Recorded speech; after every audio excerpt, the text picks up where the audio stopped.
The Earth is a mystery. There are secrets locked in this landscape. Secrets that in the course of time are being revealed. What is the secret of a stone pillar? Where did it come from? Does the pillar stand unchanged forever? What forces have created the landscapes of our planet?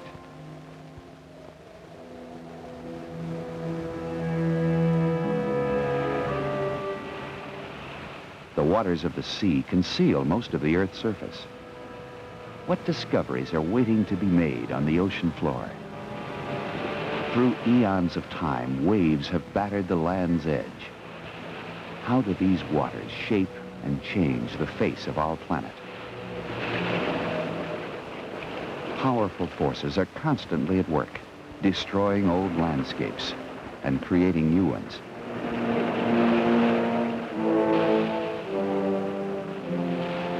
Since ancient times, we have tried to find out what our Earth is made of. Its relationship to the sun, the moon, and other celestial bodies. But observations by themselves may not lead anywhere. The questions we ask and the answers we find have meaning only if we can assemble them into some kind of pattern. Earth science provides a pattern. It is a framework for knowledge about our planet and its place in the universe. In Earth science, we study the whole Earth, its lands, waters, atmosphere, and its interior. We have learned much about the Earth's innermost structure. We penetrate the rocks that mask out light and enter a cavern adorned with rare mineral crystals.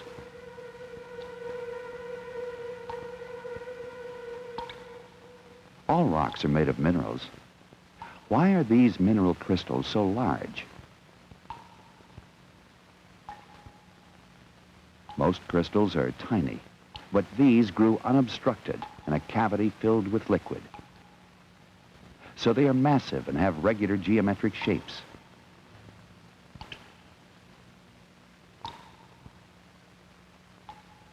What processes control the growth of crystals and formations of rocks in the Earth's crust? Soaring over a newborn landscape, we see the raw materials of the crust and discover rock being formed. Hot molten lava from deep in the Earth cools and hardens to create igneous rock. Many kinds of igneous rock are formed in and on the crust when the molten material cools. But why does this process occur in some locations and not in others? Most of the Earth's crust is blanketed by vast layers of sedimentary rock, exposed here in a river channel.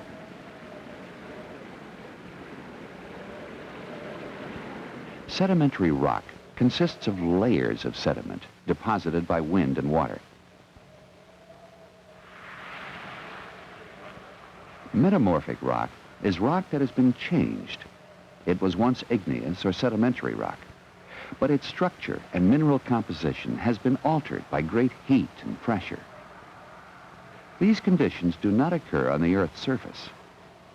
Where does the formation of metamorphic rocks take place?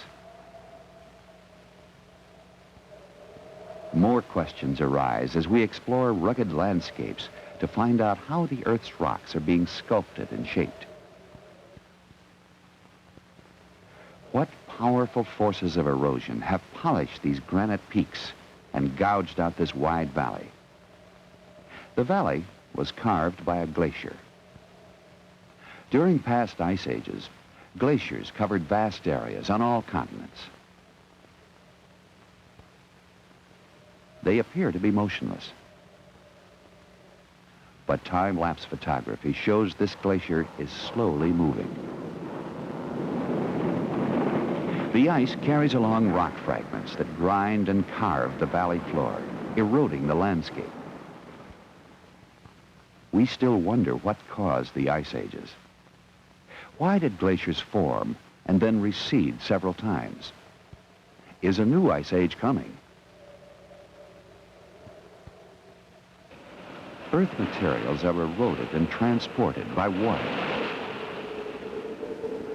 wind, and gravity. Running water is the Earth's most powerful agent of erosion. Every day, streams and rivers carry many billions of tons of soil and rock into the oceans. Since erosion has been going on for billions of years, why haven't all the landscapes of the Earth been worn away?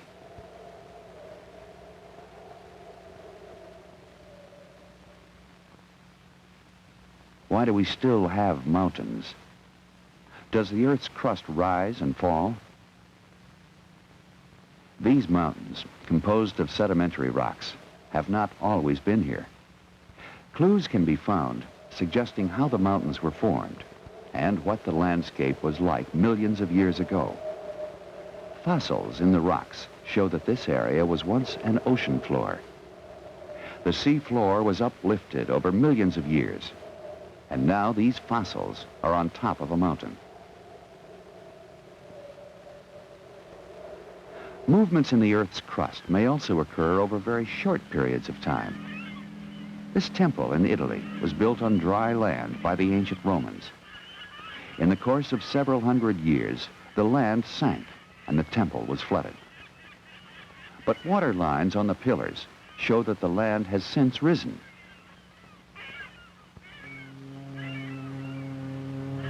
In this harbor, fishermen once had to duck when going under this bridge. But in only a few days, the land rose enough, so now they can pass under while standing up.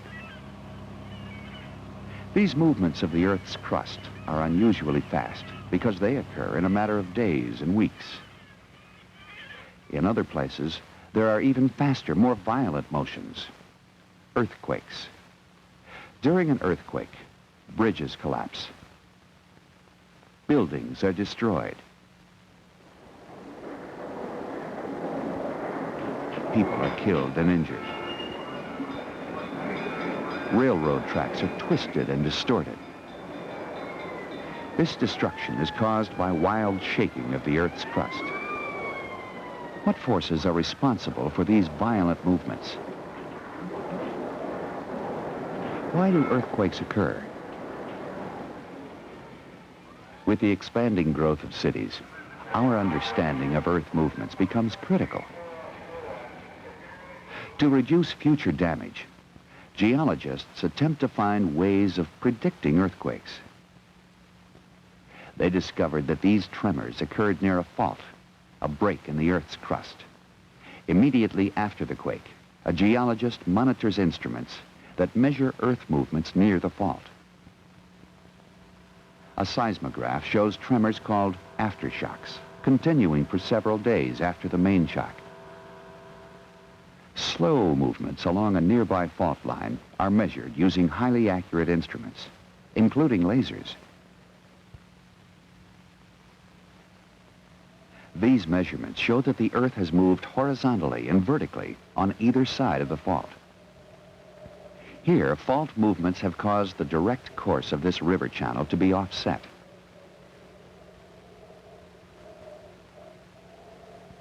The river crosses the San Andreas Fault in California.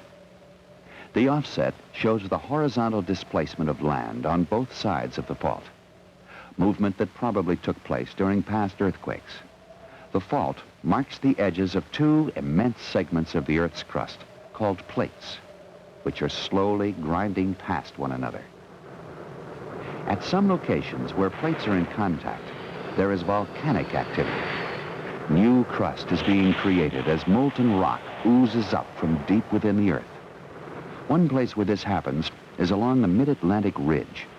The islands of Iceland mark a place where the ridge projects above the ocean surface. Volcanic eruptions are frequent here. Lava and cinders rain down to form a new landscape. By studying the oceanic ridges, geologists are answering questions about the formation of new seafloors and the movement of continents. A computer model shows how the continents have moved during the past several 100 million years. As the continents of the Earth are worn down by the forces of erosion, what secrets of Earth history do they reveal? This river has eroded through many layers of sedimentary rock laid down over millions of years. The deepest layers are the oldest.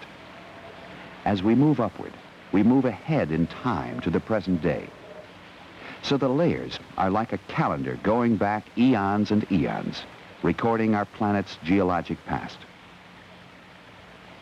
In some layers, we find a record of ancient life forms. Fossils of animals such as dinosaurs have been discovered. What does the fossil record tell us about these creatures and the world they lived in? Using the preserved bones, scientists can assemble skeletons of creatures that walked the Earth in the distant past. Over millions of years, only a small fraction of the animals and plants that lived were preserved as fossils, and many are now extinct. Research in the earth sciences has moved off the land out to sea. From the scientific research ship Glomar Challenger, giant drills probe through hundreds of meters of water and penetrate the seafloor. The drills bring up long cores, samples of the layers of sediment that have been deposited through the ages. Detailed analysis of the cores takes place at laboratories on land.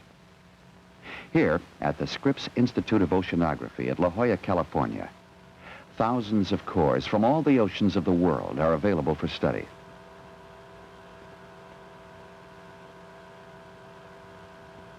Small samples are taken from the cores to be subjected to a variety of scientific tests.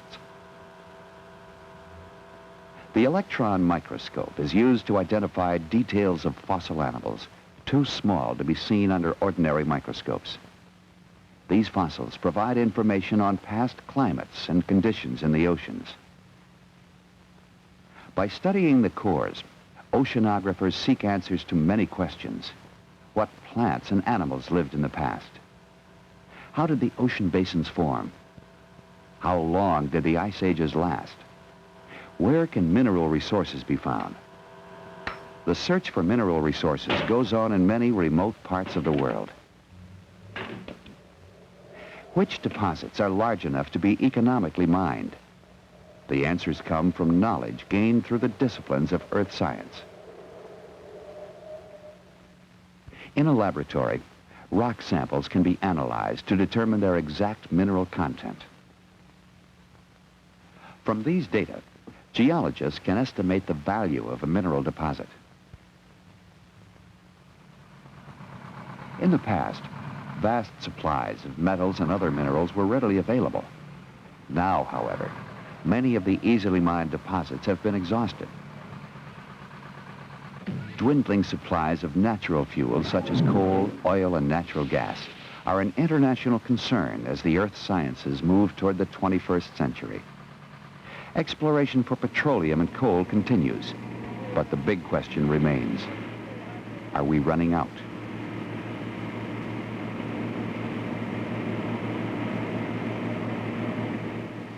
What other energy sources can we develop?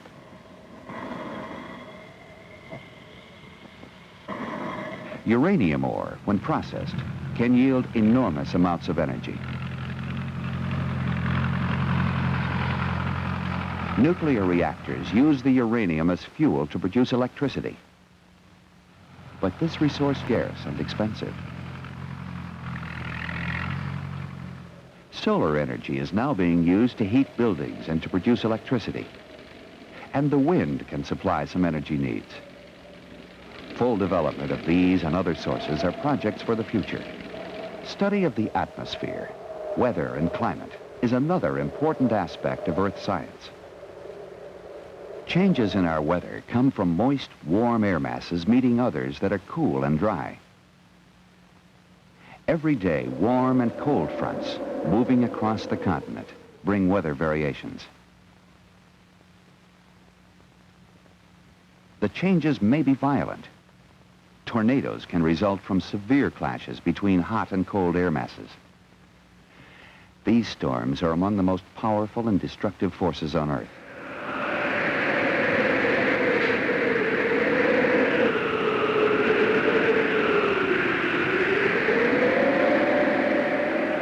An early warning system is an essential part of weather forecasting. A global network of weather stations keeps track of storms around the Earth. When a hurricane alert comes, this specially equipped weather plane takes off and sets course out over the Atlantic Ocean. As the plane heads for the hurricane, scientists on board monitor the storm's development and the path it is following. Radar locates the eye of the hurricane and is used to plot the storm's course. A space photo shows that the hurricane covered several thousand square kilometers. Weather forecasters warn of its approach toward land. Loss of life and property is diminished because of the warnings provided by meteorologists, the scientists who specialize in the study of the atmosphere. But the study of Earth's science stretches beyond the atmosphere into space. Astronomers use giant telescopes to probe the remote regions of the solar system and beyond. What can we learn about distant galaxies and about the boundless universe? The moon, our closest neighbor in space, has been visited by teams of astronauts and scientists, and a great deal of knowledge has come from these expeditions. Moon rocks have been carefully returned to Earth for analysis in specially designed laboratories. What are they made of? How were they created? And how do they resemble or differ from Earth rocks? The study of the moon is helping us understand the Earth. Exploration of the solar system continues. Unmanned spacecraft are being used to probe other planets. For the first time, a close-up view of Mars has been relayed to Earth. Landing craft photograph the planet's surface. The images are transmitted to an orbiting spacecraft, which sends them to a receiving station on Earth, where they are processed by computer. Landing craft on Mars have detected processes of erosion similar to those on Earth. Notice these two rocks.